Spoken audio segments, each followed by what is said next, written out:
This is a brief instructional video on how to assemble your drum set. The first thing you'll want to do is unpack all the drums, hardware, and parts. Be careful when using a cutting knife not to cut through drum heads or to scar the drum shells. There should be a small bag enclosed with your kit containing parts for assembly of some of the drums. This includes tension rods, both long and short, bass drum claws, washers, and a drum key. We'll start with the bass drum first. When assembling the bass drum, make sure the spurs, the legs that hold the bass drum upright and prevent it from scooting forward, are facing to the front of the bass drum. On the opposite side, you'll place the batter head, usually a clear drum head. You also place the counter hoop on top of this head. For the batter side, there is normally a small plastic patch where the bass drum beater will attach to the rim. Place this at the direct bottom of the drum head. Usually there's a logo to guide you where the exact bottom of the head is. Next, we'll place all the bass drum claws onto the rim. Into the bass drum claws go the long tension rods. If the tension rod does not already have it, place a washer on the rod before you place it into the claw. The next step will be to finger tighten all the tension rods into the lug. You want to keep an even tension the entire way around the head. You can also use a drum key to assist you. To check the tension on the bass drum head, a quick and easy way to do it is to press in the center of the head to show the wrinkles due to the lack of tension on the head. Slowly and in a crisscross fashion, tighten the tension rods 1 or 2 turns at a time until most, if not all, of the wrinkles disappear. To do some final fine-tuning, tap around the edge of the head at each lug point and make sure the pitch is even the whole way around the drum. Tighten or loosen any low or high spots to get as even a tone as possible. Next, we'll do the resonance side head. The steps will basically be the same. Usually on the resonance side head, you will have a logo or the brand name of the drum. You will want to make sure that this is centered. You may also end up with a few extra tension rods, but this is okay. Keep them for spare parts. Again, press into the center of the head to remove most, if not all, of the wrinkles. Now that the heads are on, we'll go ahead and extend the spurs. You will want to fold them out towards the front of the drum at roughly a 30-degree angle. There's normally a marker or a stop point that will indicate this on the spur. You also want to extend the end of the spurs roughly another couple of inches. We'll fine-tune this later. As you set the drum upright, you will notice possibly that one side maybe leans to one direction more than the other. This is where the telescoping spurs on the end help you level out the drum.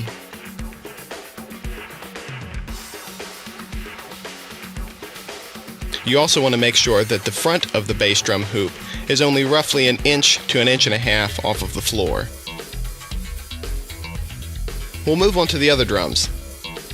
The steps are basically the same. Placing the head on the drum, the rim on the head,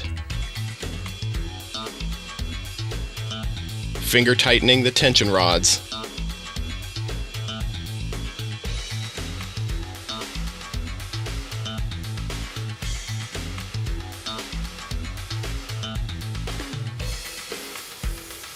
and then final tuning. Most floor toms come supplied with legs. These go into the brackets on the side of the shell. And as you insert them into the brackets, you want to make 2 of the legs stick out slightly less than the third. This will put your drum at a slight angle, which is an optimal playing position. But of course, with any drum set, you can fine-tune this to your own preference. Assembly of the toms is usually the same. With most drum sets, the toms are already assembled. Next, we'll put the mounting hardware onto the bass drum. You want to loosen the memory lock on the post and slide it into the bass drum. Don't place it too low in the bass drum. This will give us more working area when putting the drums onto the arms.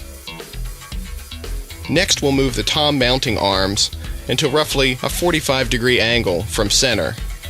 You will also want to adjust them so that they are straight and level to give your toms an optimal playing position. You also want to loosen and reposition the memory locks.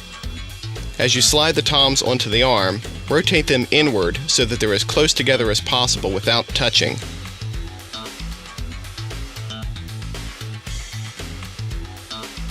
Now that the toms are on their arms, we'll lower the whole assembly so that the toms are as close to the bass drum as possible without touching.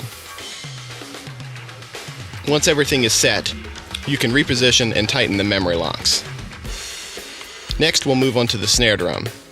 Most hardware assembles in a similar fashion. There is a base, at which you spread out the legs and tighten the wing nut to secure them. Do not over or underextend the legs. You will want to have the leg braces at roughly a 45-degree angle. We'll next place the snare basket into the base and adjust the basket so it is flat.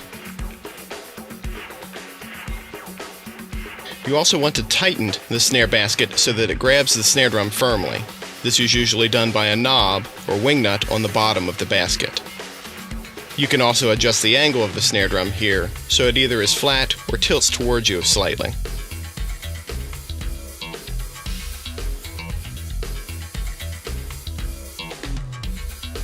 Assembly of the bass drum pedal can vary from manufacturer to manufacturer, but is relatively the same.